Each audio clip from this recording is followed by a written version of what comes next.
Está servida?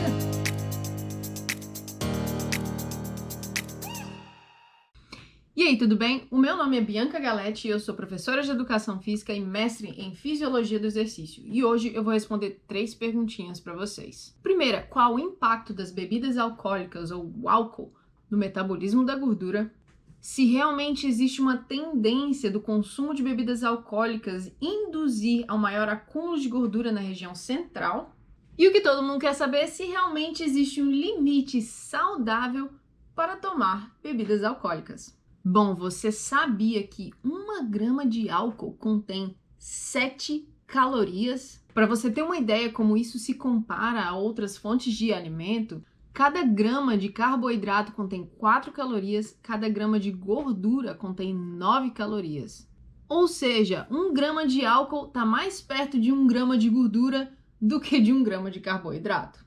Bom, além das calorias a mais que você ganha quando consome bebida alcoólica, o álcool também tem um impacto direto no seu metabolismo de gordura. E um desses mecanismos é através de um receptor chamado, espera que eu preciso ler, receptor ativado por proliferador de peroxissoma. Eu acho que é assim que fala. E esse receptor está diretamente ligado com a regulação da oxidação de gordura e o transporte da gordura. Ou seja, quando o álcool inibe a função desse receptor, você diminui a oxidação de gordura, provoca hipoglicemia, ou seja, o baixo açúcar no sangue, aumenta a quantidade de ácidos graxos na corrente sanguínea e aumenta a probabilidade de retenção de gordura no fígado. Outro mecanismo influenciado pelo consumo de bebidas alcoólicas é o mecanismo da proteína quinase ativada, ou mais conhecida por AMPK. Bom, existem alguns fatores que podem atrasar a absorção de álcool, o que pode ajudar a diminuir o impacto negativo desse metabolismo. Bom, quanto maior a concentração de álcool na tua bebida, maior a absorção dela.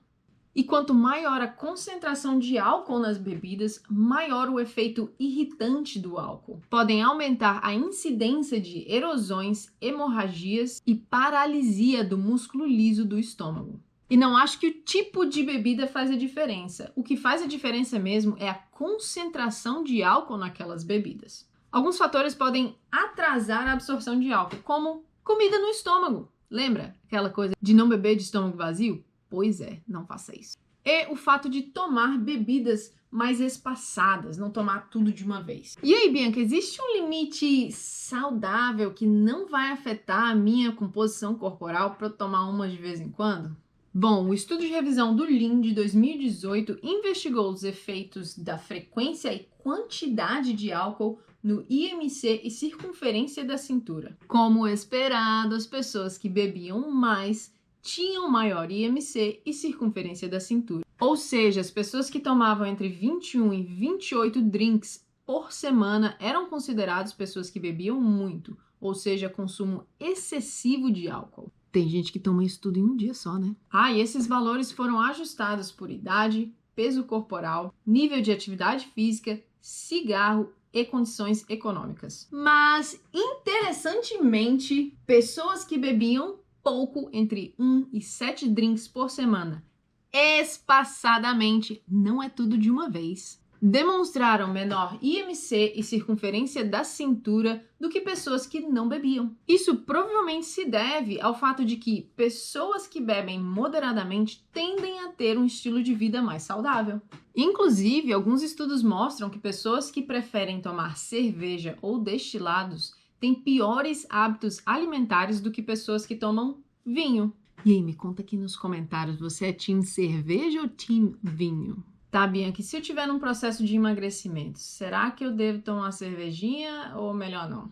Bom, o estudo da Cristina Hilgato de 2018 comparou os efeitos de beber cerveja ou etanol, no caso vodka, todos os dias e treinar em alta intensidade no condicionamento físico e força de pessoas saudáveis. As doses eram distribuídas da seguinte forma: mulheres tomavam somente 1 drink acompanhado com o almoço e os homens tomavam 1 drink acompanhando o almoço e 1 drink acompanhando o jantar. Essas pessoas bebiam 5 vezes por semana e treinavam 2 vezes em alta intensidade. O grupo placebo, ao invés de beber a bebida alcoólica, tomava uma cerveja sem álcool. Após 10 semanas de estudo, todos os participantes tiveram melhoras na condição cardiorrespiratória e na força, não mudaram peso, independente se tomaram cerveja com álcool ou sem álcool. Então, resumindo, parece que o álcool influencia sim no metabolismo de gordura e pode induzir a um maior acúmulo de gordura central, principalmente visceral ou no fígado. Mas se você tomar uma bebidinha que tenha pouco teor alcoólico, mas espaçadamente, não tomar tudo de uma vez, e beber com a comidinha no estômago, você pode diminuir os efeitos negativos do álcool. Então, mais uma vez, parece que o problema não é beber, mas beber muito. Ou seja, aquela latinha de cerveja de vez em quando não tem problema, mas o litrão todo dia talvez esteja te atrapalhando. Portanto, beba com moderação. Se você gostou desse vídeo, manda para aquele amigo cachaceiro e não se esqueça de deixar o gostei. Um beijo e até a próxima!